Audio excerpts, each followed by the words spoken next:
boleh dikatakan lebih kurang 8-10 tahun lagi kan. Okey. Hari ni dia punya agenda dia panel kita ada dua lah, Cikgu Wan Kamal dan juga Cikgu Wan Isun tapi kawan-kawan lain boleh menyampuk lah lepas tu untuk tambah. Okey. Tambah Okey, sebenarnya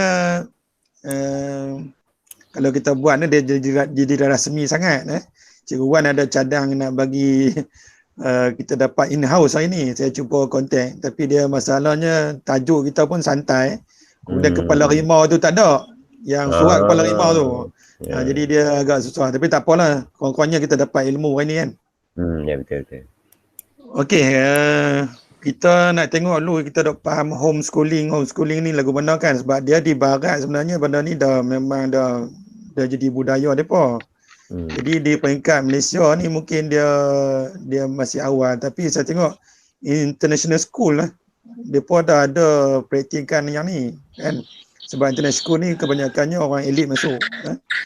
Baik, kita minta Cikgu Wan dululah. Cikgu Wan bagi maksud sikit kot apa dia homeschooling tu. Kalau tadi kawan-kawan lain boleh tambah. Okay, sila Cikgu Wan. Okey, Assalamualaikum warahmatullahi wabarakatuh dan selamat pagi dah. Dia apa ni homeschooling yang saya cuba saya cuba study sikit. Sebenarnya benda ni sudah pun berlaku di US di Amerika Syarikat pada tahun 1970 lagi. Pada tahun 1970 lagi. Cuma konsep yang apa ni yang dia dia buat apa ni parent yang apa ni yang uruskan perkara itulah. Maknanya untuk sesi pembelajaran di rumah tu parent yang buat. Kemudian jumlah sehingga apa ni yang terkini ibu bapa yang membuat konsep homeschooling di USA ni sudah pun mencecah 2 million, 2 juta. 2 juta itu lebih kurang apa ni berlaku peningkatannya setiap tahun 7 hingga 15% berlaku peningkatan konsep homeschooling. Di mana ada sebab lah parent di negara maju, contoh di Amerika Syarikat ni dia apa ni mempunyai sebab-sebab dia, antaranya perbezaan dia tak sukalah dengan kurikulum yang dibuat di negara dia tu. Kemudian apa ni perbezaan dari segi agama. Perbezaan dari segi agama dia tak sukalah apa ni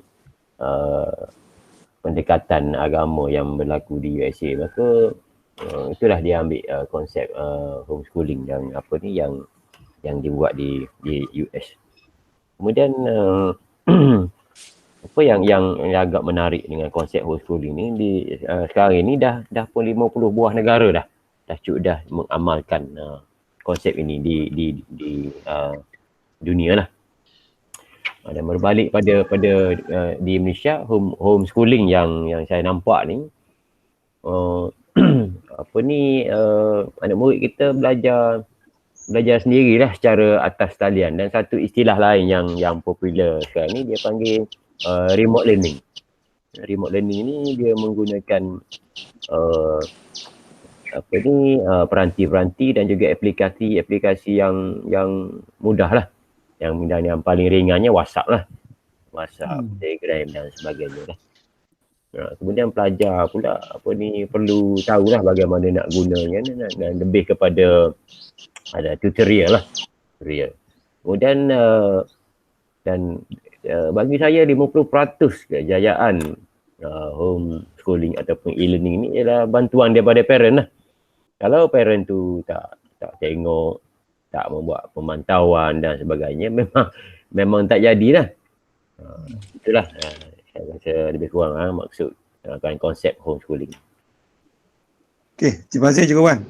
Jadi rumusan dia homeschooling ni dia maksudnya dia kena belajar atas talian, tak apalah apapun yang medium yang dia pakai.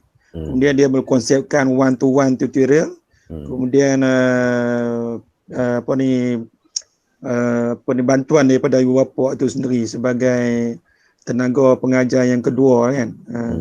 Baik. Kita pergi pada soalan seterusnya.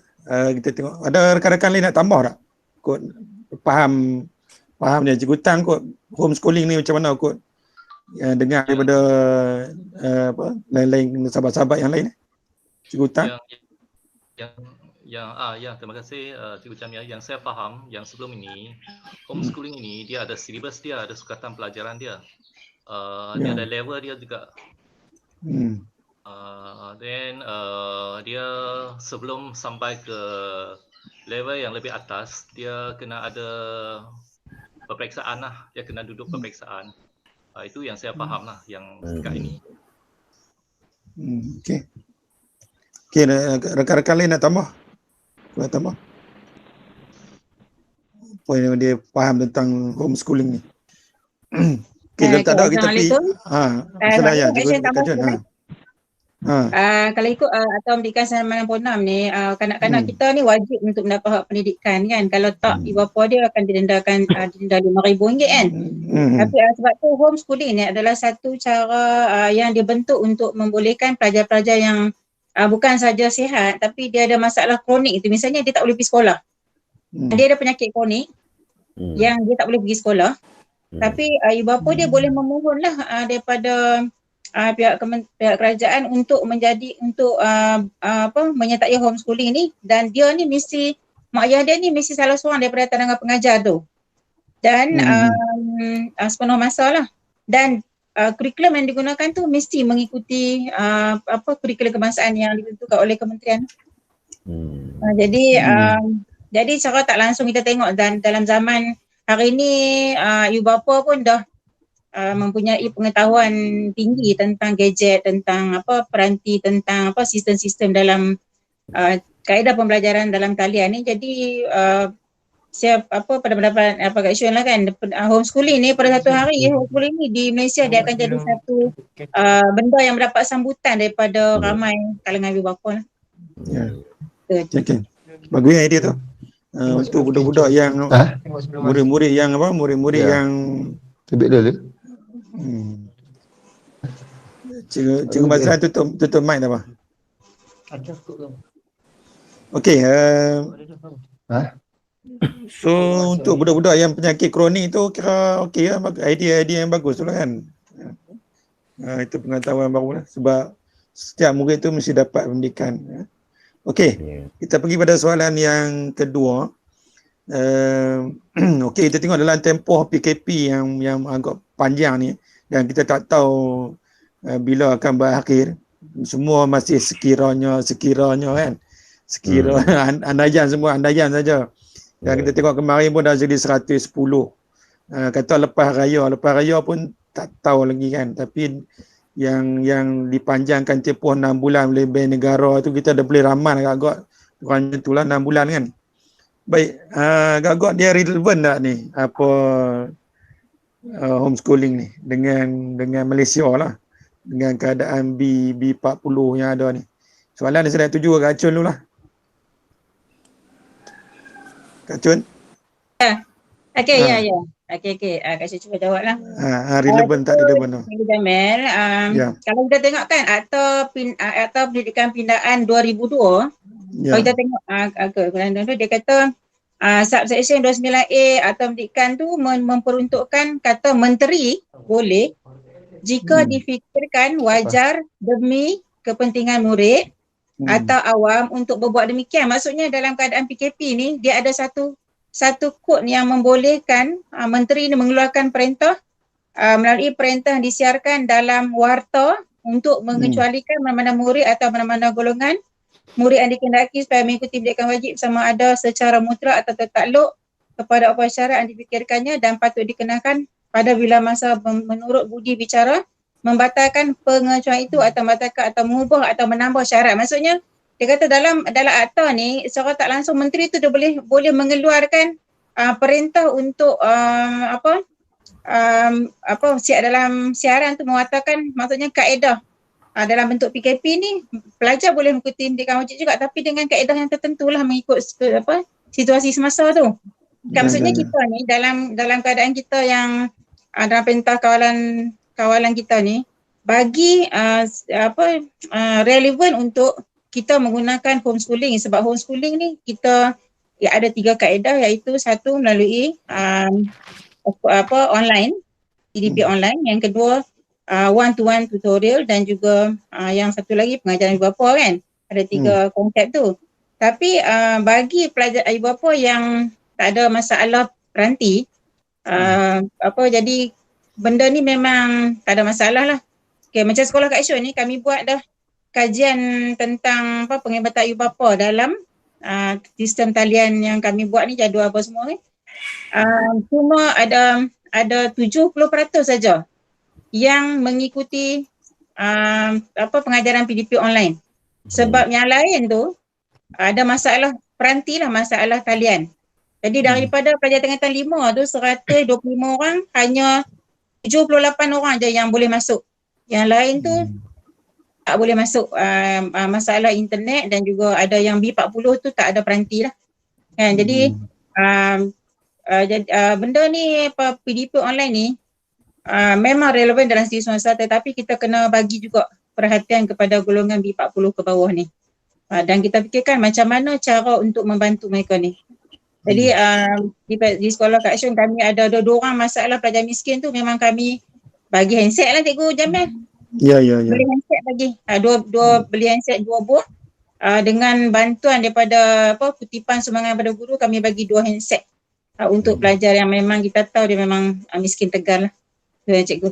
Apa-apa nanti saya cikgu sampai. Okay, baik, tu YTL bagi handphone percuma dengan SIM card percuma tu mungkin boleh guna lah. No? Tapi dia di peringkat kementerian dan juga jabatan dan BPD, dia tak akan keluarkan satu surat arahan mengatakan gini surat kiling, tak ada, sebab yang ni adalah sumbangan sektor swasta kepada para waris dalam tempoh PKP. Yang ini mungkin dalam pengetahuan tuan-tuan pengetua juga. No? Terima kasih Kak Chun bagi 2 data tadi untuk kita pegang lah, di mana menteri boleh buat keputusan dalam keadaan darurat macam ni. Kita pun anggap macam darurat jugalah, kan, darurat pembelajaran lah. Baik, terima kasih Kak Chun. Kadang-kadang nak tambah dah Lan? Lan nak tambah Lan? Pengurusi ada nak tanya sikit. Sekarang ni kita tertakluk kepada satu akta pendidikan wajib sekurang-kurangnya 190 hari. Maknanya jam per kredit hour untuk kita menduduki SPM. Adakah dalam keadaan sekarang ini kita masih lagi tertakluk dengan kredit hour tu? Sebab tu mungkin menteri dia dilanjutkan SPM tu ke suku pertama tahun depan, kan? Saya rasa gitulah. Lepas tu adakah dia ambil kira dalam konteks homeschooling tadi? Sebab kalau mengikut kata Kak Harrison kata tu, maknanya 70% saya rasa tinggi lah mungkin merujuk kepada sekolah dia. Sebab saya tengok sekolah saya, satu kelas hujung tu seorang je masuk. Kita pantau lah sekali kita tengok. Maknanya kelas depan tu tak sampai 50%. Dan saya tanya sekolah-sekolah lain, tu yang buat. Ada setengah sekolah pun langsung tak buat pun. Maksudnya bukan kita nak menafikan, tetapi kalau kita nak ambil atas homeschooling, satu lagi saya merujuk kepada negara luar. Saya rasa negara luar dia bukan sistem pendidikan macam contohnya dia kuasa PPD itu adalah kuasa yang mutlak. Seolah-olahnya dia ada guide di peringkat persekutuan, tetapi PPD itu menjadi kuasa mutlak. Dari segi pemantauannya memang sebab dia di kawasan yang sempit, kita ni memang satu Malaysia. Contohnya lah. Maknanya PPD itu hanya kuat kuasa di peringkat kementerian. Tetapi saya dengar cerita kawan-kawan di negara maju tu, maksudnya dia kuasa PPD adalah sebahagian besar, boleh katakan kuasa mutlak. Dari segi kawalannya mungkin lebih ni. Apa-apa pun homeschooling kita ni memang satu benda baru. Jadi mungkin kita di peringkat percubaan, mungkinlah. Wallahu alam lah setakat tu. Itu pandangan peribadi saya.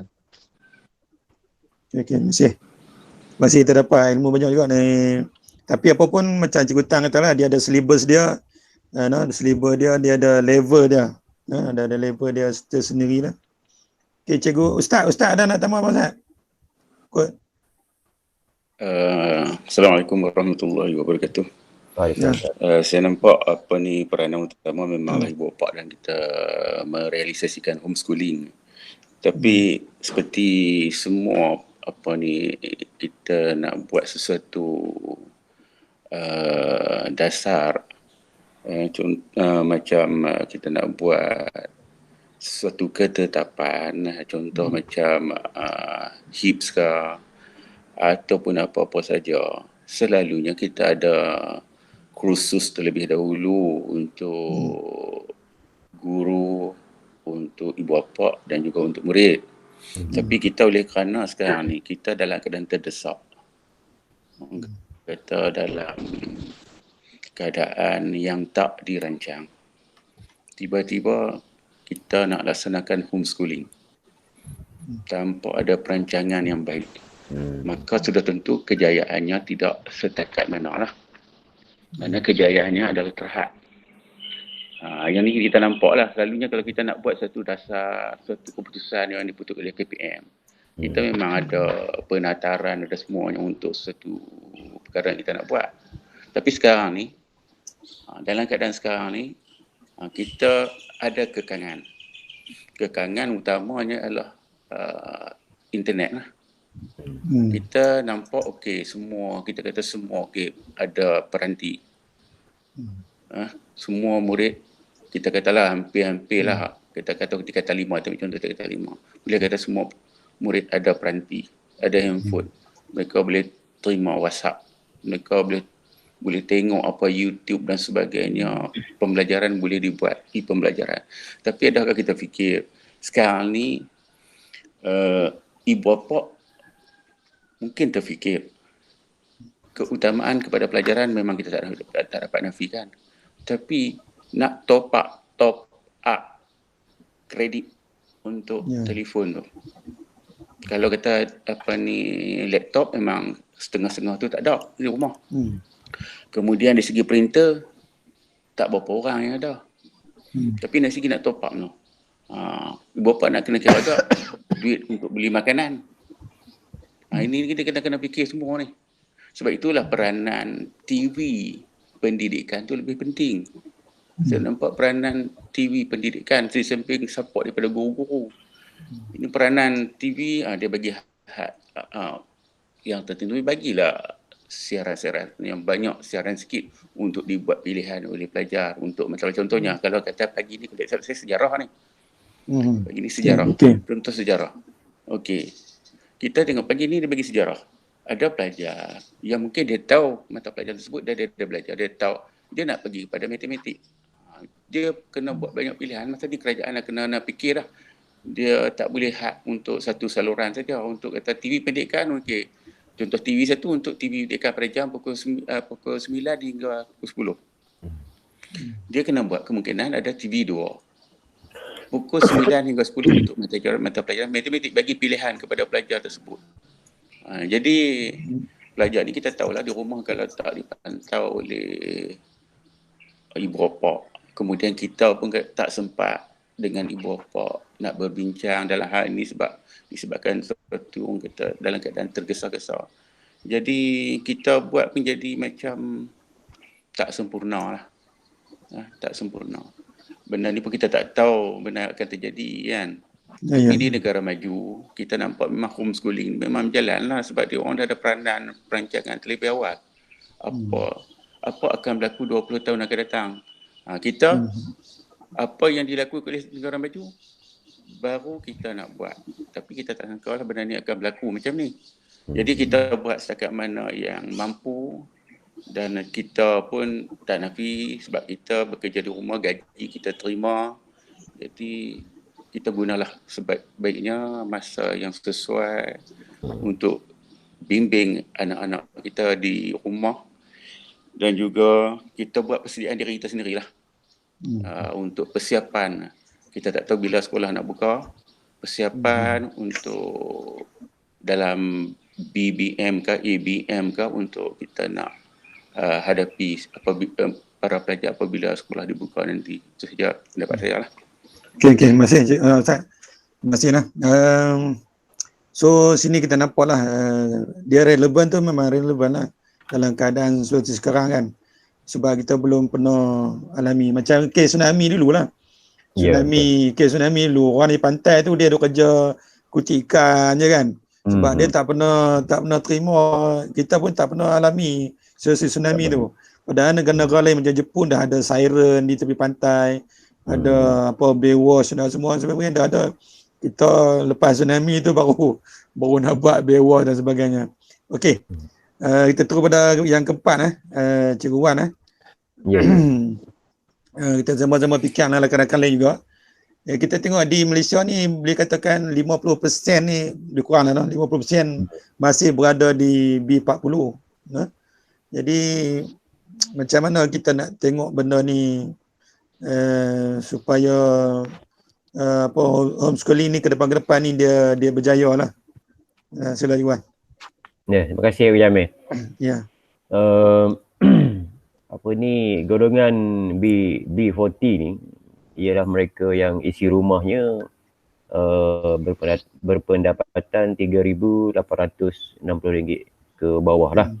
Dan majoritinya mengikut sumber mengatakan majoriti B40 ni berada dalam lingkungan pendapatan sebanyak RM950 saja sebulan.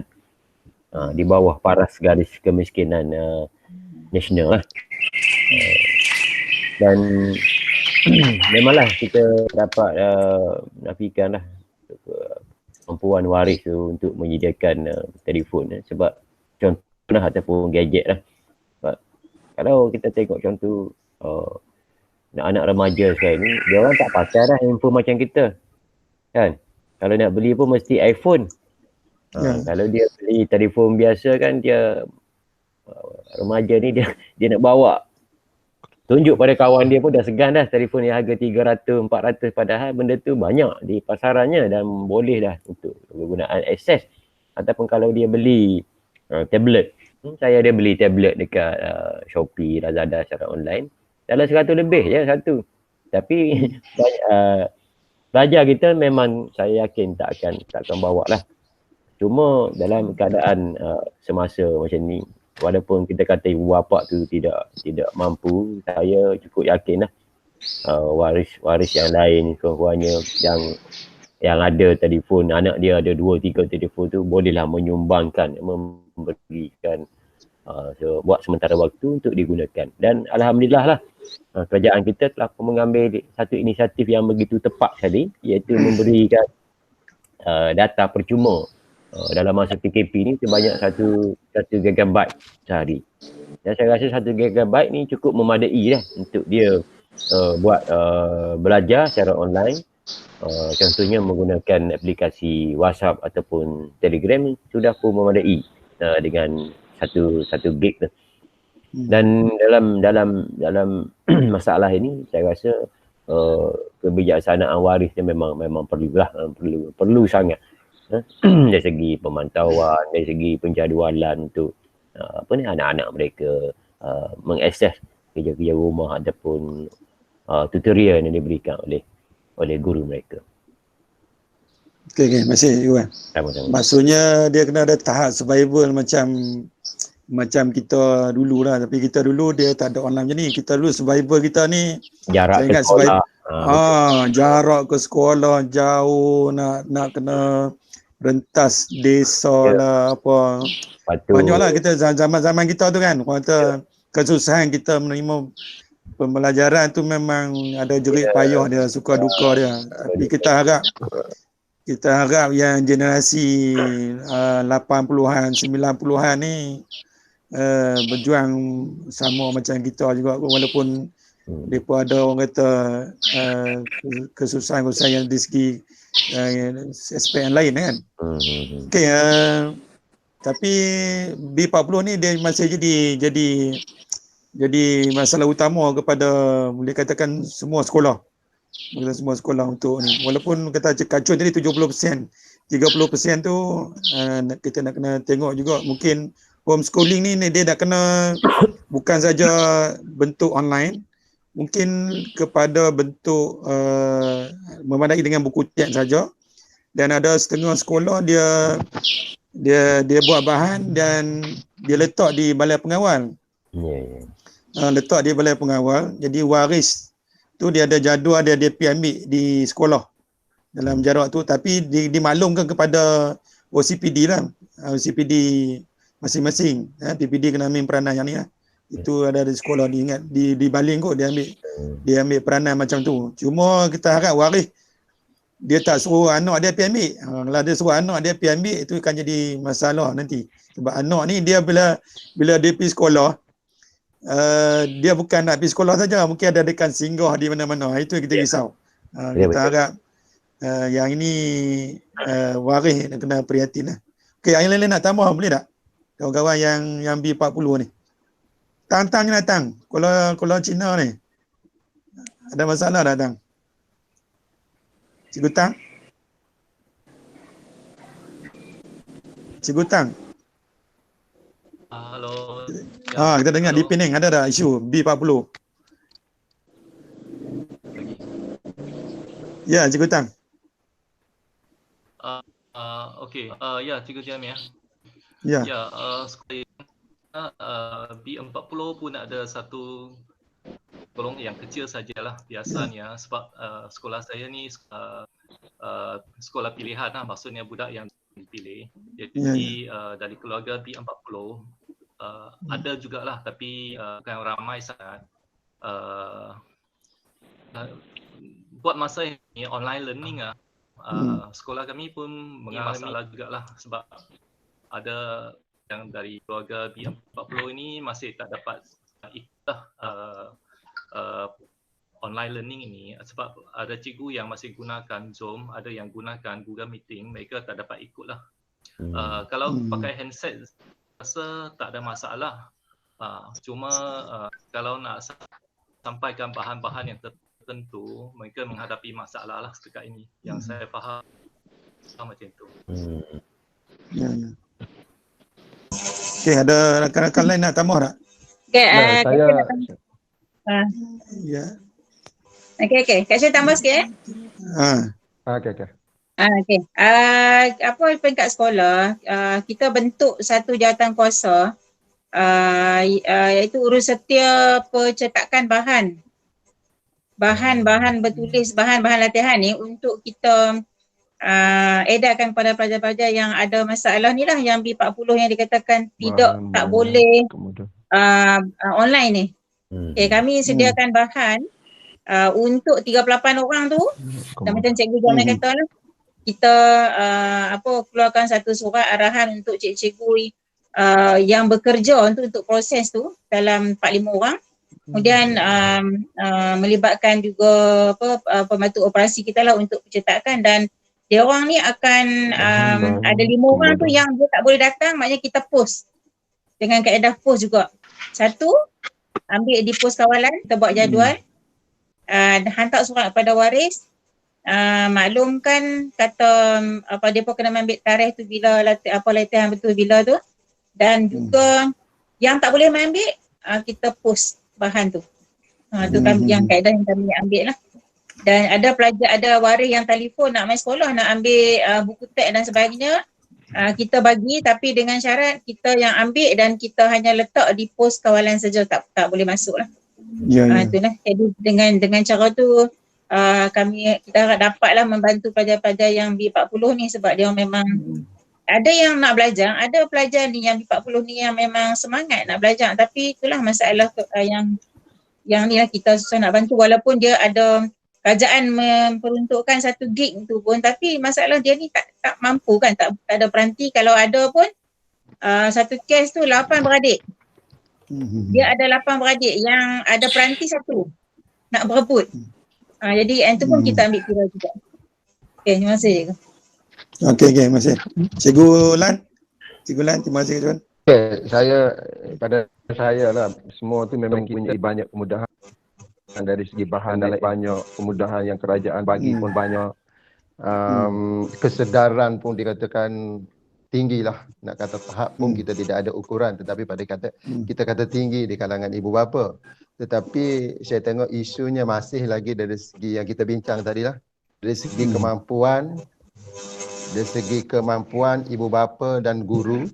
Lepas tu dari segi kedudukan, macam contohnya sekolah saya ni area 10 km je daripada Kota Baru. Berbanding dengan 450 meter, 500 km dengan Kota Baru, contohnya sekolah yang di Gua Musang contohnya. Ya. Maknanya kalau kita fikir secara umum lah. Lepas tu dari segi keupayaan ni seperti yang Ustaz Harazi tadi maklum tadi, keupayaan guru ni pun satu.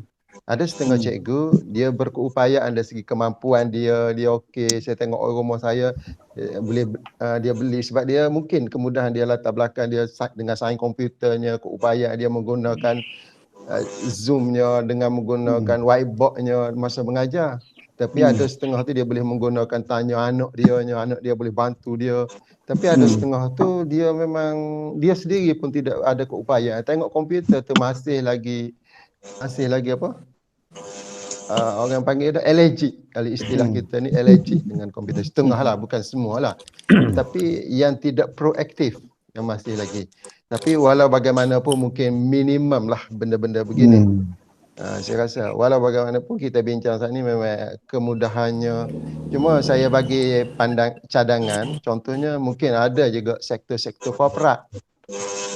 Contohnya saya yang dapat bantu sebelum pada ni lah. Saya mohon dengan Bank Rakyat, saya dapat zakat. Kalau mungkin Cik Jamil pun kenal kot, Ghazi Umar satu batch dengan kita. Jadi dia bagi 15,000. Jadi 15,000 masa PKP ni saya pergi sains. Dia suruh saya pergi sains dan saya tanya dia, duit ni boleh tak saya nak bagi kepada akademik? Saya nak beli barang dalam bentuk akademik. Sebab saya kata ke dia, kalau dari segi barangan, kebanyakannya orang berlomba-lomba nak bagi dalam segi barangan. Dan duit yang 100 orang ni saya akan zakat dalam bentuk akademik. Dia kata benda yang paling comel, molek dia. Jadi saya pun, sebab dia kata apabila kita bagi ni, sekolah menjadi pengurusan zakat, bukan urusan dia. Jadi bergantung kepada sekolah. Dia kata Majlis Agama Islam sendiri pun kalau dia bagi, dia bukan bagi duit pun. Dia bagi mesin jahit, dia bagi tu, dia bagi ni. Bermakna dia bagi dalam bentuk barangan, dalam bentuk perkhidmatan, dalam bentuk. Jadi saya cuba realisasikan benda tu dalam konteks masa PKP. Walau bagaimanapun, yang B40 kita masih lagi sebahagian tu kita bagi dalam bentuk barangan, paling-paling tidak pun 30%, 40% daripada 100 orang. Walau saya nak maklum bahawa kita dapat bantuan daripada sektor korporat, kita masih guna lagi ke arah homeschooling ni lah. Kalau pelajar tak mampu, kita cuba top up lah. Sedikit kemampuan yang sekolah boleh bagi. Wallahualam. Okey, terima kasih. Itu dia Cikgu Lam mungkin praktik apa jalinan dan jaringan tu. Jalinan dan jaringan tu. Jaringan tu. Okey. Terima kasih Cikgu Lam. Okey, saya ingat jurang apa perbezaan homeschooling ni antara luar bandar ni mungkin insya-Allah boleh dia jauh kan? Jarak. Jarak dia terlalu jauh lah. Terlalu jauh. Mungkin boleh dirapatkan lah. Macam mana nak rapat tu dan tengok KPM mungkin kena fikir. Okey, kita tengok pada perkara seterusnya iaitu tentang lambakan tugasan terhadap murid ni kan. Kita tengok sampai baru ni isu cikgu sampai dimaki dan sebagainya, sampai kena marah kan. Tapi di peringkat JPN rasa lega lah, kata cikgu memang bagi kan. Sampai kena maki tu maksud cikgu dah bagi banyak. Peringkat ni. Memang satu benda saya cerita yang bagi bebanan. Pengurusi PIBG telefon saya. Dia kata ada parent yang bagi 600 soalan kepada pelajar. Okey. Jadi pengurusi PIBG saya kata dia nak maklum kepada ibu bapa, cuba kira 600 soalan itu bagi dengan jumlah hari. Kali 10 hari baru 100 soalan sehari. Contoh soalan objektif. Kalau bagi 20 hari, 50 soalan sehari. 50 soalan ni kita periksa apa dah? Kertas 1, 60 soalan. Bermaknanya tak besar. Cuma dia tengok nombor tu, dia tengok angka tu, 600 tu, dia fikir kena buat dalam masa 1 hari. Ya, ya. Mungkin dia silap. Itu contohlah pengurusi PABG dia maklum saja. Dia bukan, tapi dia dah jawab, dia cerita kepada parent tu. Jadi parent itu silap sebenarnya. Silap jagaan dia. Soalan objektif tu dia ambil nombor 600 itu. Contoh kita model adalah setengah guru tu dia bagi. Lepas tu pandailah pelajar agih lah masa. Itulah saya tahu. Antara PABG pun perlu main peranan lah. Ya. Okey, yang ni baru parent dia tahu lah, kata betapa banyaknya kerja sekolah yang diberikan oleh guru selama 190 hari tu kan. Okey, tak apa, yang ni saya nak bagi dulu Cikgu Wan tentang isu lambakan ni macam mana Cikgu Wan? Okey, berkenaan macam mana kita nak atasi kita nak atasi macam mana? Okey, terima kasih Kak Jamil. Berkenaan dengan isu lambakan kerja ni, ia memerlukan kebijaksanaan pentadbir sekolah jugalah, terutamanya MLT lah, guru-guru kanan dalam menentukan bagaimana bilangan kerja ataupun homework yang perlu dibuat oleh pelajar. Ustaz, Cikgu Wan. Ya. Cikgu Wan, kita minta rakan-rakan yang tak cakap tu tutup mic tu. Ya, tutup. Ada gangguan. Ada macam misi nyok. Okey. Okey. Okey, baru jelas. Jadi perlunya satu penjadualan, terutamanya guru-guru kanan mata pelajaran lah, guru kanan mata pelajaran membuat penyelarasan lah bersama dengan guru-guru mata pelajaran untuk menentukan berapa banyak bilangan tugasan. Memang kita akui lah, sebabnya yang berlaku komplain daripada ibu bapa ni ialah tugasan tu disampaikan kepada telefon ibu bapa. Dia nak sampaikan kepada telefon pelajar, kemungkinan besar pelajar tu tidak mempunyai telefon bimbit. Jadi medium yang dia sampaikan melalui parent dia. Jadi kalau dah terlalu banyak, parent pun tengok apa benda ni terlalu banyak sampai tugasan macam ni, dia pun nak guna telefon dia sendiri pun sudah terganggu lah. Jadi perlunya penyelesaian dan berapa banyak kuantiti tugasan yang perlu diberikan kepada pelajar tersebut. Dan saya rasa cikgu kita cukup mahir lah dalam menentukan jumlah tugasan yang diberikan untuk mengelakkan masalah tadi lah. Dan Cikgu Jamil, saya tertarik jugalah kepada komplain parent ni. Sebenarnya kita tidak ada angka berapa banyak komplain daripada parent. Saya rasa tak ramai komplain, tapi yang komplain 1-2 orang tu, yang inilah yang mereka highlight, masukkan dalam sosial media supaya benda ni nampak cikgu ni dah melampau-lampau. Dan dalam konteks JPN, BPD, saya rasa mereka seronok dengan benda ni kan. Bermakna cikgu-cikgu kita walaupun dalam keadaan gini, cikgu kita masih bekerja. Dan kita sebagai kita kata pentadbir sekolah, kita memandang positif lah perkara berkenaan. Satu perkara yang agak penting dan tidak patut dilupakan adalah apabila cikgu tu memberikan tugasan, arahan pada tugasan tu perlu jelas. Itu yang jadi masalah pada Cikgu Mazlan cerita tadi, berapa banyak ratus soalan yang dia beri tu. Macam saya ada buat satu tugasan pada pelajar, pada bahagian hadap atas tugasan tu saya dah jelaskan berapa soalan yang perlu dijawab. Untuk rujukan, kita nak rujuk ke buku teks muka surat berapa. Jadi pelajar pun nampak bentuk sudah ada dia punya estimation dia tu. Sudah ada dia punya target dia tu, dan kalau dia buat dalam masa setengah jam pun sudah pun siap. Itulah dari segi pandangan saya untuk mengatasi masalah lambakan kerja. Ya. Ada juga sekolah yang dia bagi tugasan ni, dia bagi skema jawapan siap-siap. Itu satu benda yang mungkin baik juga. Ibu waris dia boleh tolong tengok lah kan. Benda-benda yang macam ni lah. Okey. Kita nak minta pandangan pengetua macam mana isu lambakan ni. Okey, kita minta Ustaz lah. Okey, baik. Nampak tak? Ya nah. Okey.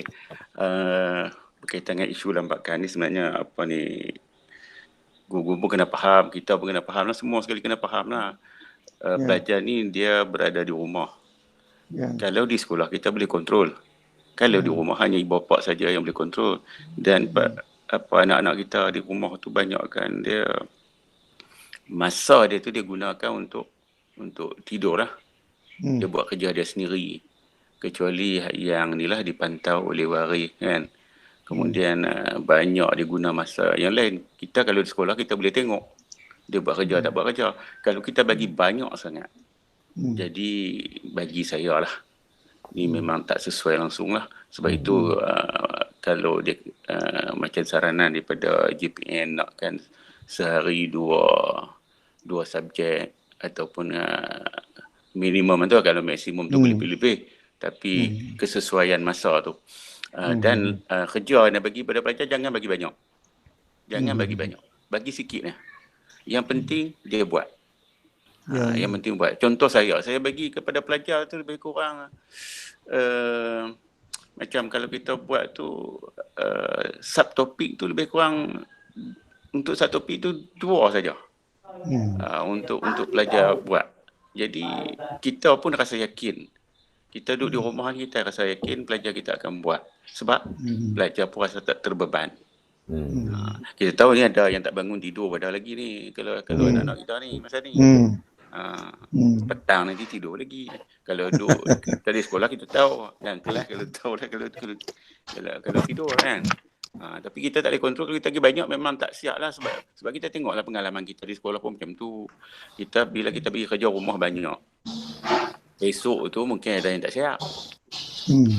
Berapa kerat saja yang siap. Kalau kita bagi sikit, memang siap. Bukan semua pelajar tu, bukan ada yang rajin, ada yang tak rajin. Jadi kita kena faham. Jadi saya setuju sangatlah apa yang dimaklumkan oleh ahli panel kita tadi kan. Yang maknanya kemahiran tu pengurusan, kemudian cikgu sendiri dia fikir tentang bebanan kepada bapa. Kadang kita fahamlah kalau anak 6 orang handset tu ada 2, 1 kadang anak-anak kita pun tak ada handset. Jadi kita pun cikgu-cikgu ni kita hantar semua pemaklumat kerja tu dalam handset yang ibu waris punya. Waris pun dia nak guna untuk dia. Jadi itulah kekangan kita pun memang kita fikirlah ni kita nak laksanakan homeschooling ni kekangan tu lah yang kemungkinan berlakunya PKP ni sebenarnya ada hikmah. Untuk kita memperbaiki sistem pendidikan kita secara maya di masa hadapan. InsyaAllah lah habis PKP nanti mungkin ada banyak latihan dari segi ada banyak pendedahan berkaitan dengan homeschooling ke, dengan pembelajaran ke, yang mana akan dibuat ramalan satu hari akan berlaku pula. Kita tak nafi lah. Ini satu bagus jugalah jadi PKP ni. Banyak waris bersama dengan anak, dia dapat memahami karakter anak macam mana, dia dapat faham berapa beratnya tugasan cikgu. Macam ni lah cikgu duduk mengajar susahnya. Nak bagi anak dia faham. Cuma dia nak kontrol di rumah ni macam mana. Semua tu dia dapat faham. Masing-masing masyarakat pun tahu betapa susahnya guru nak mendidik para pelajar. Itu saja. Okey. Cikgu Utang macam mana isu lambakan di sekolah? Cikgu Utang? Hello, Cikgu Jamia. I think hari ni kita bincang tentang online learning lah, bukan homeschooling lah. Konsep homeschooling adalah lain. One to one. Buat masa ini, I think itu online learning lah. Jadi sekolah saya ni nampaknya feedback yang saya terima daripada semua cikgu, cara yang paling berkesan buat masa ini adalah melalui WhatsApp ataupun WeChat lah. Biasanya cikgu dia akan buat rakaman suara ataupun ada rakaman video, ada yang buatlah rakaman video and then hantar kepada pelajar. Biasanya pelajar ini mereka ada masing-masing ada handset sendiri. So cikgu cuma tunggu saja feedback daripada pelajar. Jadi maksudnya ada pelajar yang ada ikut pelajaran dia akan buat homework lah. mereka akan hantar balik kepada cikgu untuk tanda ataupun semak. Jadi nampaknya yang baru-baru ini kita nak gunakan Google Classroom itu nampaknya begitu ialah di negeri Pulau Pinang ini masih banyak bergantung kepada WeChat sekarang. Jadi feedback daripada nampaknya masih tak ada lah, sebab sekolah ini biasanya pelajar agak rajin lah, mereka akan ikut cuma homework saja, latihan saja, mereka ada yang tak buat lah. Saya faham sejak ini macam itu. Terima kasih. Okey, terima kasih Yutan. So isu lambakan ni maksudnya kita kena buat penseturan lah. Sekolah-sekolah kena buat penjadualan dan sebagainya tentang bahan-bahan tu. Mungkin ada setengahnya buat 2 jam pagi, 2 jam petang. Maksudnya penjadualan dari segi kurikulum tersebut dan juga pentadsiran dan sebagainya lah. Itu mungkin ke depan ni bila sekolah diberi empowerment sepenuhnya kepada pengetua kan, maksud tabir urus kurikulum dan juga sekolah bergantung pada kreativiti pengetua tu sendiri lah. Baik, sebenarnya kita tengok kita buka je rakan-rakan, kita buka sebab konsep homeschooling ni pun kita gabung sekali lah dengan keadaan pembelajaran online ni lah. Okey. Kita tengok di negara maju benda-benda macam ni dia sangat praktikal kan, dia lebih dirasakan lebih baik berbanding dengan sekolah harian biasa ni. Bila bersemuka macam kita kan, kita buat MPQL tu, kita buat MPQL kan. Ya. MPQL. Jadi bila buat diagnostik semula bila kita buat diagnostik kan, ujian serentak satu Malaysia tu, kita tengok dari situ kita nampak kan jurang tu antara kita sesama kita lah kan. Walaupun kita berdepan, kita pegang diskus jawapan apa last sekali kan, bila exam last sekali tu, tu keadaannya lah.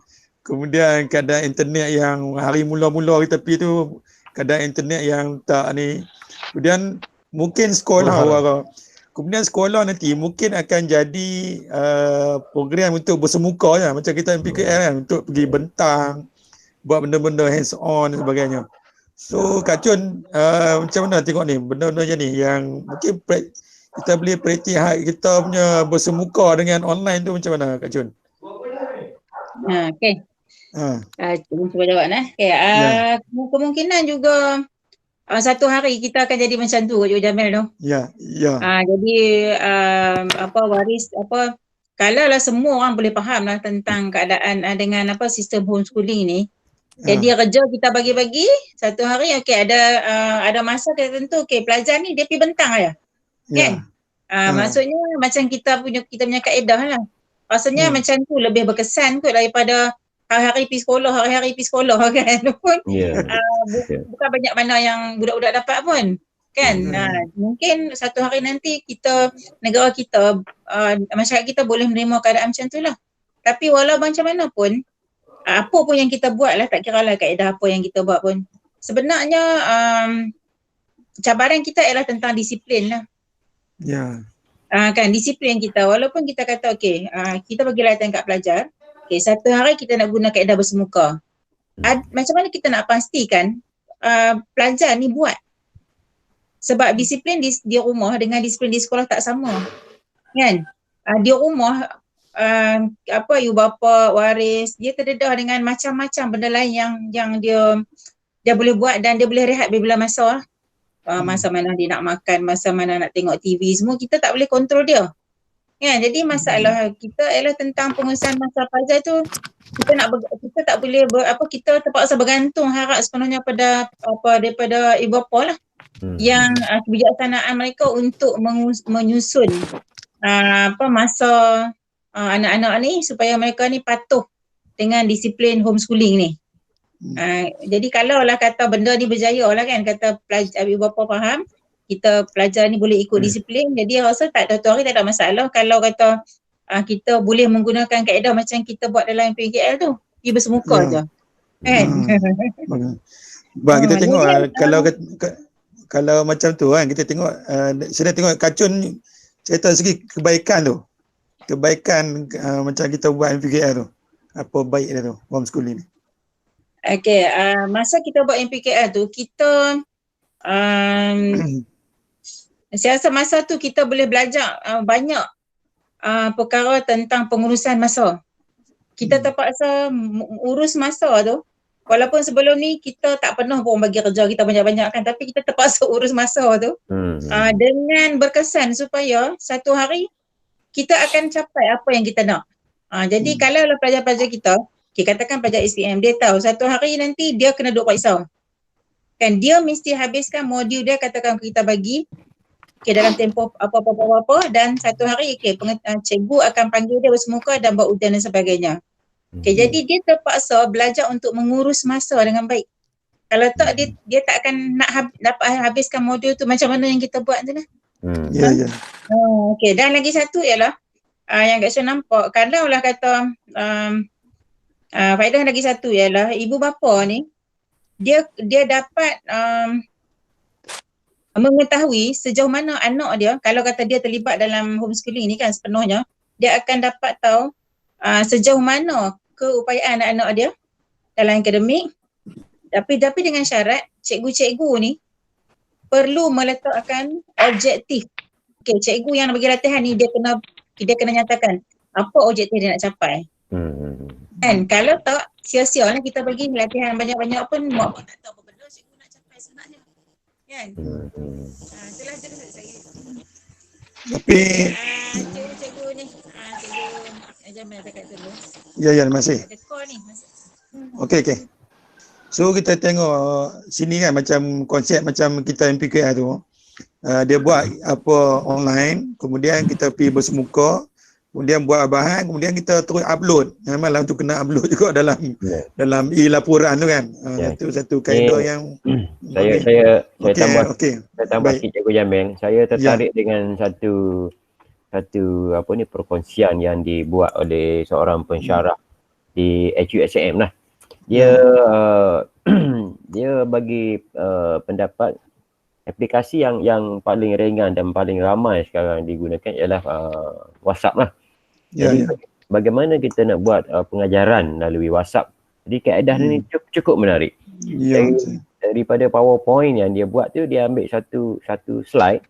Okay, kemudian dia copy slide tu, katalah slide nombor 1, dia copy masuk dalam WhatsApp. Kemudian selepas saja WhatsApp itu slide itu dihantar, dia akan rakamkan suara sebab aplikasi WhatsApp dia ada voice audio. Jadi pelajar akan ikut step by step. Slide 1 dia rakam suara, kemudian slide 2 dia rakam suara. Dan saya rasa itu yang dibuat oleh saya. Ya, bagus. Ini paling ringkas. Cuma kita kena atur dengan cara yang sistematik lah supaya tidak berlaku kekalutan lah untuk pelajar tu accept. Sebab dia ada panduan. Boleh saya tambah sikit? Sebenarnya macam betul lah Cikgu Wan beritahu tadi, ni memang betul. Sebab saya buat dulu bentuk PowerPoint. Saya tulis beberapa nota-nota penting tu yang perlu pelajar tengok, baca. Kemudian saya hantar voice message untuk pelajar ikut pembelajaran hari tu. Jadi giliran saya tu kalau ikut jadual memang kemarin lah saya buat. Jadi step by step saya buat dulu lebih kurang dalam setengah jam untuk satu slide. Kemudian saya akan berikutnya saya akan masuk lagi setengah jam, saya akan masuk pula. Jadi cara macam tu lah saya buat, betul lah. Itu saya nampak lebih mudah, lebih ringan bagi pelajar untuk ikuti sesi pembelajaran. Saya setuju dua-dua tadi macam Ustaz Yazid dengan Cikgu Wan Kamal. Jadi saya balik, saya tengok kepada minat pelajar. Sebenarnya minat pelajar ni 2-3 benda je. Yang pertama mungkin WhatsApp, yang kedua Instagram, yang ketiga FB. Sebagai contoh lah sekarang ni. Kita sendirilah kot. Kita selalu buka FB, yang saya paling menarik sekali ialah orang belajar Quran dalam FB. Memang saya tengok siapa 10k, siapa 15k, siapa 7k, bermana orang follow. Tetapi saya tengok pelajar saya sendiri. Saya kata install lah Telegram sebab kita nak hantar file cara yang paling mudah. Dia memang benda tu bukan dia, bukan jenis dia. Memang dia install pun tidak file Telegram. Maknanya kita tengok dari segi motivasinya, mana yang dia minat. Macam mana saya tengok dia follow penyanyi-penyanyi. Penyanyi mana ada WhatsApp, mana ada FB, dia ada Instagram. Maknanya saya rasa kita kena ikut pelajar, jangan pelajar ikut kita. Saya nampak lah. Sebab kita sendiri pun saya tengok, kita ni bukanlah pengamat FB ke WhatsApp ke Instagram. Cuma kita buka tengok FB tu, kita tengok orang dia mengaji melalui Baghdadi ke apa. Kita tengok, sehari-hari kita tahu dah. Buku masa ni kita akan tengok dia ustazah ni mengaji Quran. Contoh pada saya lah. Kita tengok, saya tengok banyak manfaat. Tetapi apabila kita duduk di cikgu kita, maknanya kalau boleh lah mungkin kita cikgu ni mungkin kena buat research lah sedikit. Tak macam contohnya mungkin pelajar sekolah saya tak sama dengan cikgu pelajar sekolah cikgu Wan Kamal. Mungkin pelajar kita lebih memahami pelajar kita. Mungkin keadaan mana, mungkin di Gua Musang, mungkin FB pun tak main, WhatsApp ya dia paling dia suka sekali. Jadi kita nak tak nak, mana mungkin kita boleh hubung pelajar daripada WhatsApp kepada Zoom, daripada WhatsApp kepada contoh lah. Betul. Saya tengok apabila kita mengajar melalui Zoom, saya tengok rumah saya mengajar lah, pelajar ni tak nak tunjuk pun muka dia tu, dia akan mati kan. Dia nak dengar suara je. Pun berapa ramai je dia kata Zoom ni gini lah, data lah, macam-macam dia punya. Kali sekolah pula dia kata masalah apa panggil masalah keselamatan lah. Tetapi sebenarnya saya tanya anak saya, dia bekerja di bahagian komunikasi ni, isu keselamatan tu dia ada isu lain sebenarnya. Kita masih lagi boleh, walaupun Zoom kita ada benda, isu keselamatan tu mungkin benda yang mesej kita semuanya kita sahut belakang mesej apa semua tu. Kalau kita guna komputer mungkin tidak ada masalah, contohlah. Tetapi reason walau bagaimanapun saya rasa pilih yang terbaik untuk pelajar kita. Kita ikut pelajar kita, jangan suruh pelajar kita ikut kita. Sebahagianlah, bukan semua. Wallahualam. Ya. Itu tentang medium yang dia pernah guna. Ya. Okey, yang tu kita nampak dari segi kebaikan dan juga media-media dia yang kita nak guna. Dan benda yang paling mudah lah. So kita nak tengok dia punya keburukan mungkin satu hari, sebab kita bincang ini ialah prospek sampai ke depan. Mungkin satu hari semua akan jadi pengetua ni kan. Jadi nak tengok ke depan tu, maksudnya nak tengok keadaan dia punya kesan tak baik atau kesan buruk pula kepada dari segi budaya masyarakat di Malaysia ni, dari segi adakah nanti kan hilangnya apa sikap hormat, menghormati, membantu macam mana Cikgu Wan? Okey. Untuk apa ni, minta off mic. Bunyi burung. Bunyi burung tu Ustaz tu. Ustaz Yazi. Ustaz Yazi benda burung kot. Buat betul lah. Okey. Ustaz bunyi burung Ustaz. Ustaz tolong off mic. Ustaz duk mandi burung. Dia je lain tu, dia ke dapur Ustaz tu. Cari butang nak off tak jumpa. Cari butang. Cari butang. Ada dekat depan skrin tu. Depan skrin je. Klik kat depan skrin tu. Sebelah kiri. Punya mic. Oh, okey. Ustaz klik dekat video tu sebelah kiri. Tak ada. Ha? Tak ada. Tak apa. Tak ada. Okey lah. Okey, tak apa saya. Okey, dapat dah. Okey, dapat. Kamal boleh mute ni apa? Ya, boleh. Saya boleh. Boleh. Okey. Jadi berbalik pada masalah apa ni, apabila kita melaksanakan homeschooling ni ataupun e-learning ni, pelajar mungkin akan ada yang berminat tu akan menggunakan masa dia yang lebih banyak lah untuk buat benda ni, dan akan menimbulkan masalah lain seperti apa ni, kurangnya interaksi sosial dengan waris dan sebagainya. Kalau kita lihat 5 tahun ke belakang ni pun, dan saya pernah masa saya bekerja dengan lembaga perusahaan dahulu, saya pernah berkata pada seorang pegawai dia, Kak, saya kata gunalah hari Minggu tu untuk ziarah menziarahi. Sebab sekarang ni dah ramai sepupu tak kenal sepupu. Saya tengok di mata dia terkeluar air mata. Kata, kenapa Kak? Memang betul. Anak saya tak kenal dah anak kakak saya. Memang betul. Itu 5 tahun yang lepas. Jadi kita risaulah apabila kita laksanakan homeschooling ataupun e-learning ini berlaku perkara-perkara ini. Dan saya berpendapat bila nak laksanakan e-learning ni, kita perlu ada kurikulum yang begitu mantap dari segi penjadualan dia, dan sejauh mana kurikulum yang kita buat itu dengan masa yang kita nak laksanakan di rumah lah. Dan kita lihat negara Jepun yang begitu maju, mereka terapkan nilai murni, menghormati, kasih sayang dan sebagainya. Kita boleh lihat di negara ini masih lagi berlaku benda-benda yang demikian. Nilai-nilai murni itu diterapkan kepada pelajar, termasuklah mencuci tandas dan sebagainya. Dan di negara tidak maju pun, Vietnam contohnya. Di negara Vietnam 3 tahun lepas rombongan JPN Kelantan telah pergi di sana, dan mereka balik memberitahu saya pelajar tingkatan 2 di sana memang sudah pun diajar untuk mencuci kawasan sekolah dan sebagainya. Dia tidak ada pekerja pembersihan macam kita di Vietnam. Kemudian kurikulum yang dibuat pula dia sudah pun lebih maju daripada kita. Mata pelajaran matematik tambahan telah pun diajar di tingkatan 2 lagi. Jadi saya rasa perancangan lah. Saya setujulah dengan Ustaz Haji kata tadi, apa-apa yang kita nak buat, kita kena buat perancangan yang begitu rapi lah sebelum kita melaksanakan sesuatu perkara yang baru lah. Itu sajalah.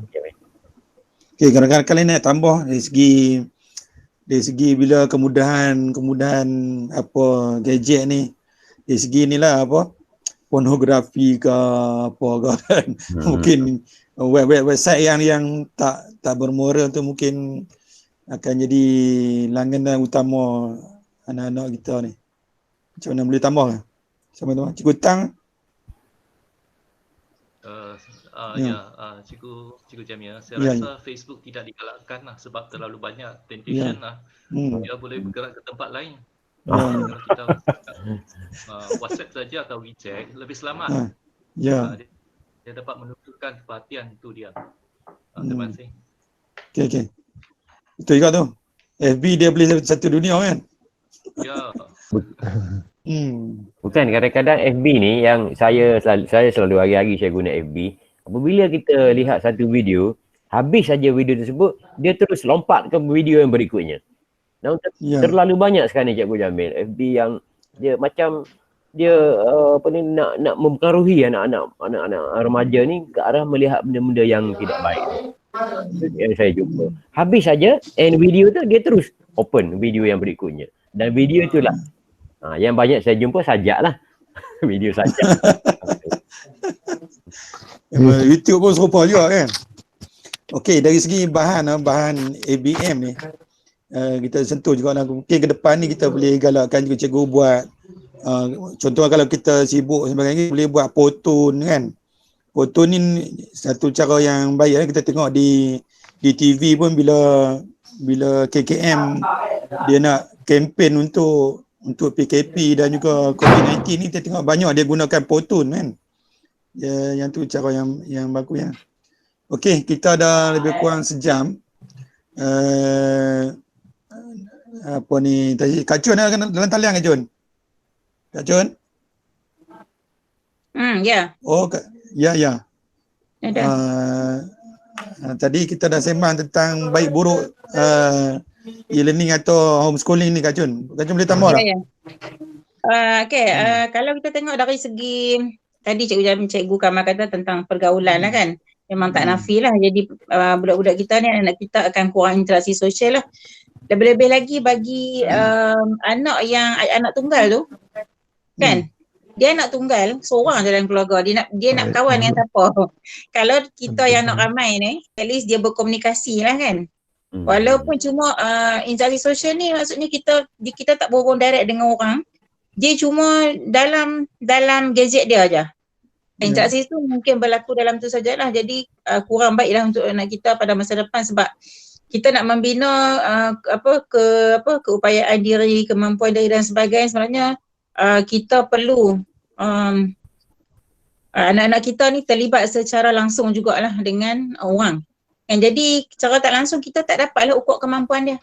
Dari kalau kata homeschooling ni, dia kena ada satu kurikulum yang boleh meliputi semua anak-anak kita ni, sama ada dari segi ke core akademik ke ataupun core kurikulum dia lah.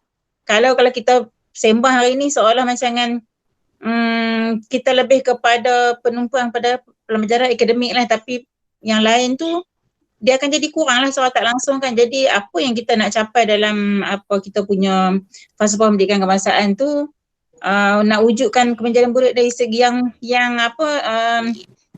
seimbang tu, dari segi jari tu mungkin suka nak capai lah. Kan susah nak capai sikit lah. Sebab kita sukar untuk mengukur kemampuan mereka ni secara realiti. No, kita tak boleh, dia duduk di rumah, kita nak ukur kemampuan dia tu susah sikit. Kan, dia boleh rakam, kita kata okey, unit hand selalu hantar. Okey, minta sekolah-sekolah hantar, minta penyertaan.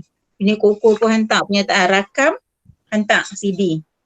Betul tak? Cuma kita tengok penilaian tu dari segi video yang dihantar aja. Jadi adakah dia bagi Kak Shan, dia tak fair lah untuk semua orang kan, sebab bukan semua orang mampu untuk buat benda tu. Dan kalau sebab kita tak ada cikgu ini, kita tak boleh bimbing harap ibu apa aja. Tak adakah dia menepati dengan apa yang kita nak tu lah. Jadi secara tak langsung pelajar-pelajar ni kita tak boleh nak complete dia menjadi satu yang ideal lah, yang lengkap dari segi sasiah dia, dari segi kepimpinan dan sebagainya lah. Itulah yang nampak kekurangan tu. Okey, masih saya teringat ni Kak Jun, ada rakan-rakan lain lah.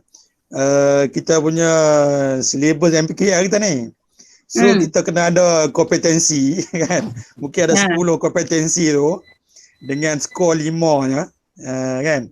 So mungkin ke depan ni kan, kita mungkin berfikir lah, dia kena rancang keadaan ni, mungkin kena ada kompetensi yang murid kena capai berdasarkan falsafah pendidikan negara tu. Kemudian dia kena skor dia lah, skor tu kena ni, kalau dia tak capai skor tu mungkin kena bimbing lagi kan.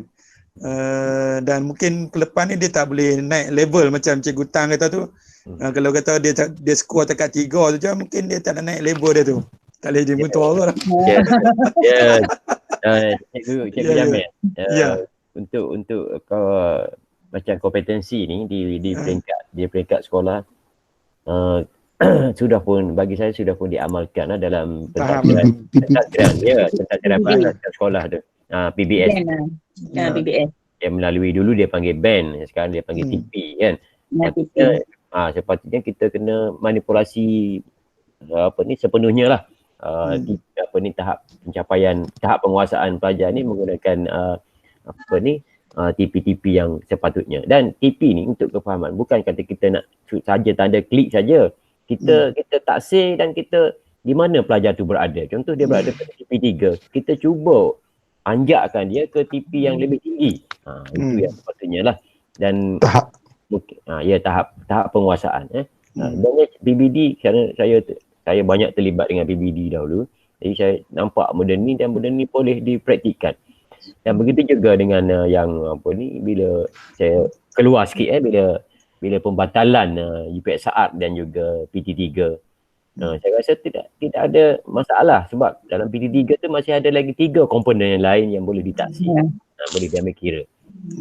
Dan UPS Saat pun tak ada masalah, dia boleh ambil pencapaian dalam PBD daripada darjah 1 sampai darjah 5. Itu.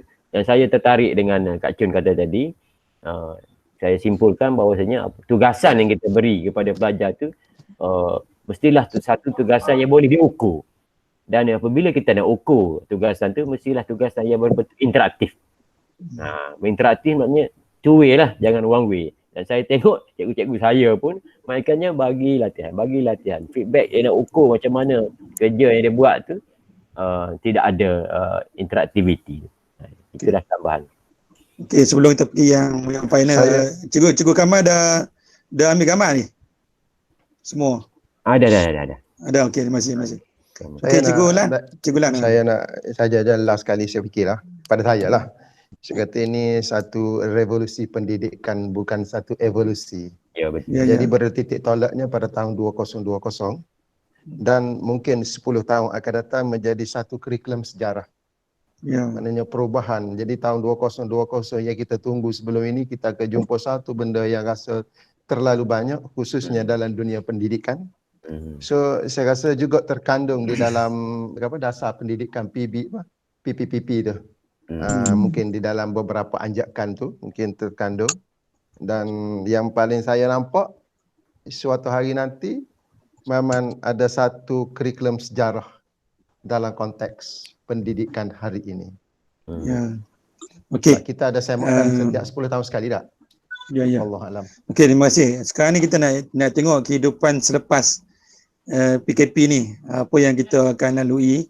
So nak tanya rakan-rakan lah, apa perancangan dengan 23 minggu yang ada, apa nak buat dengan mungkin kelas-kelas peperiksaan terutamanya SPM dan STPM lah yang ada kita enam kan.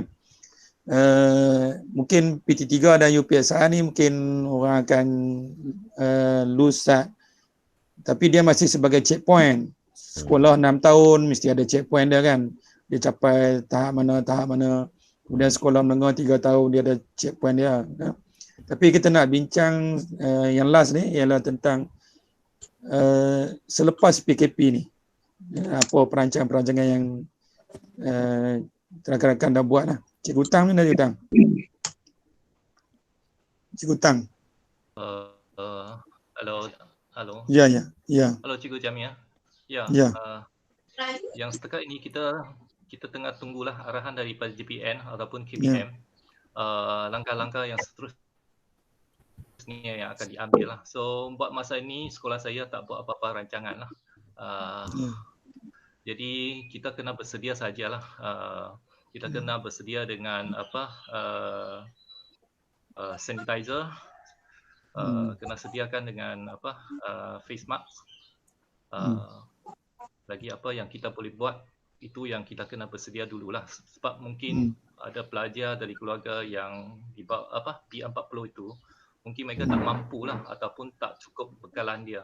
Itu yang kita kena buat persediaan dululah. Itu yang saya buat masa ini. Sekian, terima kasih. Dari segi jadual, kurikulum apa semua tu, jadual kita pun tak pasti lagi. Sama ada Form 5 akan kembali ke sekolah dulu. Kalau Form 5 kembali ke sekolah dulu, maksudnya satu kelas mungkin kena dibahagi lah. Dan memandangkan kalau tingkatan yang lain tidak balik ke sekolah, jadi kita akan ada cukup kelas lah, bilangan kelas. Bilik darjah yang cukup lah. Kita mungkin boleh satu kelas bagi kepada 2 dan kemudian jadual kena buat semula lah. Mungkin kita kena minta bantuan daripada guru tingkatan 4, guru tingkatan 3. Itu dia. Macam sekolah lama saya kan 2400, bila exam tu kami libatkan 28 bilik darjah. Saya ada 28 bilik darjah. Maksudnya memang yang lain akan dicutikan. Mungkin ada baki kelas yang ada tu untuk mungkin yang kelas depan kot yang akan dijemput ke sekolah kan. Yang lain bukan dicutikan lah. Dicutikan. 28 bilik darjah Cikgu Tang. Kena ada Cikgu Tang mampu lah 28 bilik darjah. Tak ada lah. Mungkin kita kena gunakan makmal lah ataupun bankier yang bankier ataupun bilik-bilik khas yang sedia ada, convert kepada bilik darjah sementara.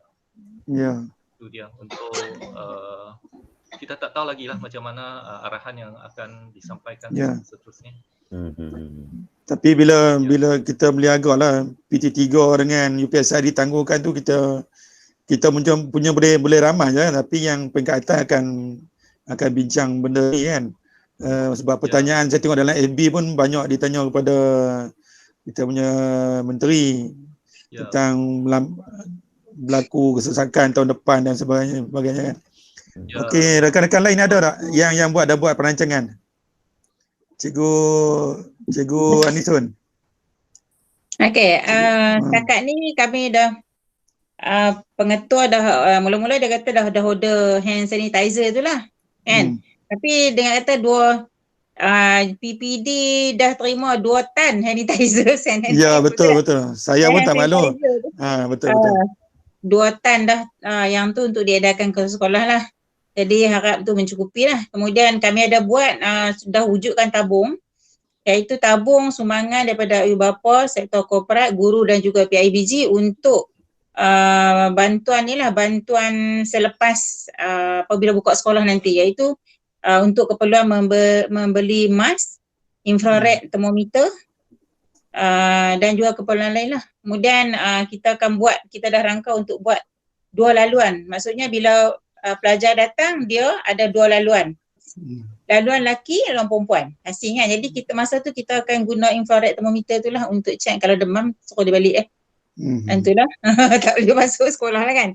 Tu kalau lah kata dibuka untuk tingkatan 5 sajalah. Kalau kita tunggu masa macam mana dia nak umum nanti. Tapi dengan daripada hint yang dia bagi tu, mungkin dia akan bagi untuk buka untuk tingkatan 5 je kan. Jadi Cikgu Jamil, kalau kat itu tak ada masalah. Sebab budak tingkatan 5 sampai 25 orang ni. Kak Sun, cikgu pun kena check juga. Cikgu pun kena check juga. Kena check juga. Okey, jadi jadual yang kami buat ni, jadual online ni untuk tingkatan 5 memang jadual tu akan digunakan, katakan PKP ni berterusan kan. Jadi jadual yang kami guna setakat ni, 1 hari ada 3 subjek. 1 hari 3 subjek dia akan teruskan. Selagi ada PKP lah. Okey. Tapi untuk kelas lain, jadual yang dibuat, yang ni cikgu-cikgu sendiri susun dia dalam grup WhatsApp mereka tu. 1 hari 1 atau 2 subjek kita akan teruskan yang tu lah, sebab selagi kata PKP ni buka kuasa kita akan teruskan jadual tu. Okay, tapi untuk tingkatan 5, kalau kata sekolah dibuka, jadi kita kena buat jadual barulah. Macam mana nak susun cikgu-cikgu ni supaya kan satu kelas boleh berbual 15 orang kata. Jadi boleh guna semua, kami tak ada masalah sebab kelas kat Sun ada 26. Budak sampai 25 ya. Jadi tak ada masalah lah. Dan kemudian kalau ikut cadangan pengetua, kalau lah kata kelas lain dibuka juga, jadi kami kena mohon cuti bergiliran lah macam Cikgu Jamil kata tu. Kan? Jadi yang tu kami dah untuk setakat ni yang dirancang lah setakat ni. Kami mesyuarat pengurusan dah 3 kali lah. Macam-macam pening. Dan dialog prestasi pun kita jalan juga Cikgu Jamil. Ya. Dialog prestasi SPM jalan juga. Saya dah buat 10 siri, habis semua subjek dah. Jadi saya tak ada masalah, insyaAllah lah boleh. Kalau kata lepas lepas ni kalau sekolah dibuka pun insyaAllah tak ada masalah lah, boleh jalan. Tu harap GP tahun depan lah. InsyaAllah dah buang lah. Itu yang tahun ni digan awal. Dia apa mungkin buka kelas sains kot. Kelas sains kan, buka tahun pertama kelas sains. Itu yang jadi tak apa insyaAllah tahun depan lah yang. Okey, sahabat-sahabat lain je lah. Ada rancangan dah. Cikgu Lan dengan Cikgu Wan. Ni saya lebih kepada nak tumpukan kepada fizikal lah. Fizikal macam kita tentukan segi pergerakan pelajar lah. Masuk keluar kelas, pergi kantin. Dan perhimpunan dah tak ada dah perhimpunan, dan solat Zuhur berjemaah tu saya takkan buat lah sebab tu membabitkan perhimpunan yang ramai kan. Kita nak maupun daripada pintu pagar lagi bagaimana pergerakan dia, di mana kita nak bagi hand sanitizer, nak test dia punya suhu badan, siapa guru bertugas, kemudian laluan dia masuk keluar kelas, kemudian masa rehat pun kita akan buat penjadualan lah dari segi masa rehat. Cikgu Lan?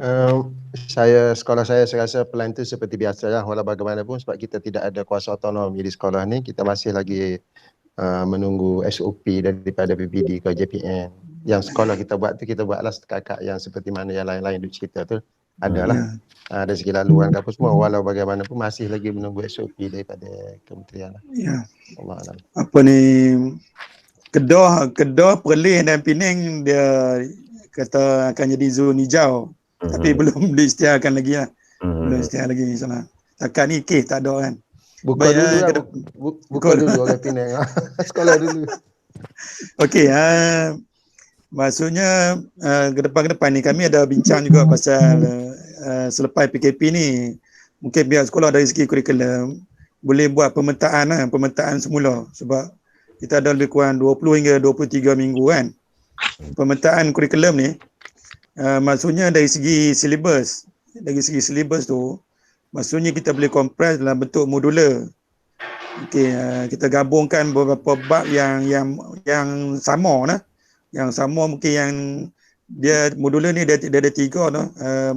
Satu rentas bab, kemudian rentas tingkatan, kemudian rentas silibus, rentas subjek ya. Kita buat gitu. Kemudian dari segi pemetaan juga mungkin boleh buat dari segi soalan. Maksudnya kita tengok pada topik-topik yang top lah. Yang mungkin naik tiap-tiap tahun, yang selang setahun, kan selang 2 tahun. Sebab soalan-soalan SPM ni dah siap. Sebab tu dia tak boleh batalkan. SPM ni memang dah siap, dah soalan siap dicetak kan. Jadi pemetaan ni sangat penting lah. Kebijaksanaan guru-guru, cikgu-cikgu subjek ni buat pemetaan tu sangat penting. No? Kemudian dari segi bentuk latihan dan juga kelas tambahan pun dia kena berfokus. Dia tak boleh sekadar buat begitu aja. Jadi kena zoom in lah, mencari apa sampai ke angka umbi dia. Kita punya intervensi kita tu supaya berjaya lah. Itu nasihat daripada saya lah. Kemudian RPT cikgu-cikgu juga perlu diubah sesuai lah. Sesuai dengan jumlah minggu yang ada. Dan kegiatan koko kalau boleh untuk tingkatan 5 ni kita sebab segok pun kita tengok dah batal kan. Segok pun dah bukan segok apa? PJSK. Ya, PJSK kan. Sebab benda-benda yang hands on segok belum lagi kot kan. Saya tak pasti nanti ngecek balik. So yang ni kena semua batal tu.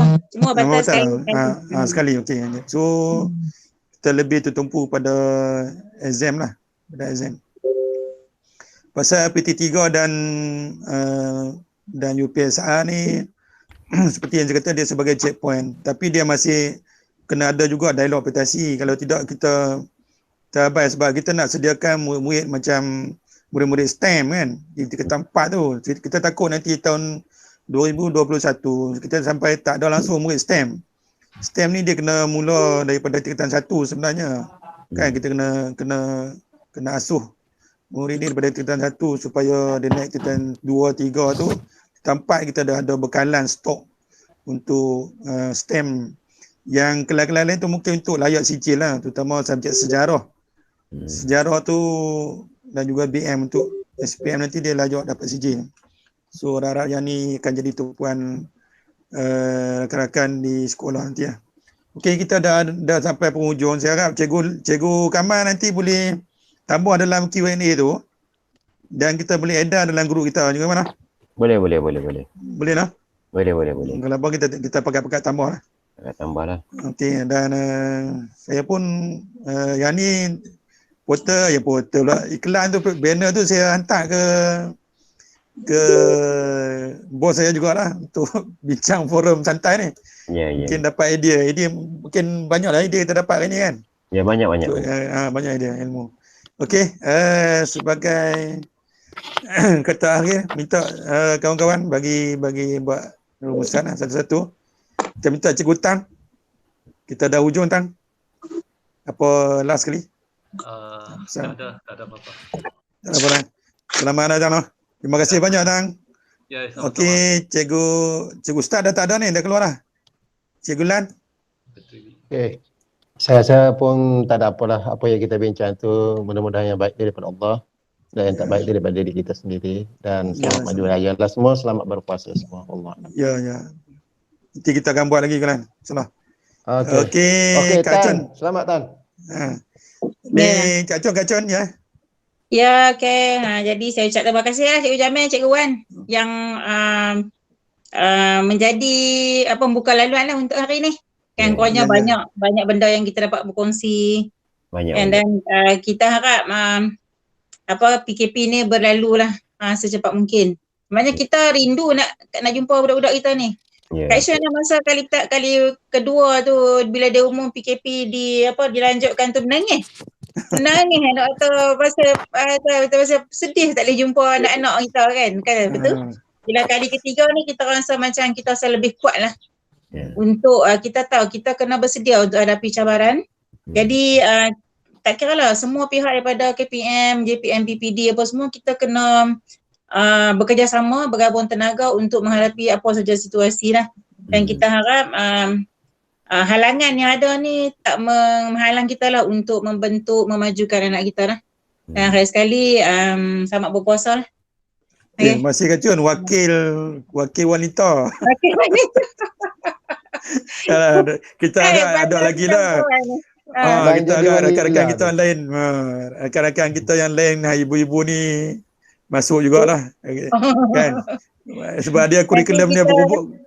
Kurikulum memasak tu tambah. Sesi kedua suruh depa sesi kedua sembang santai Ramadan depa mau lah kot. Okey.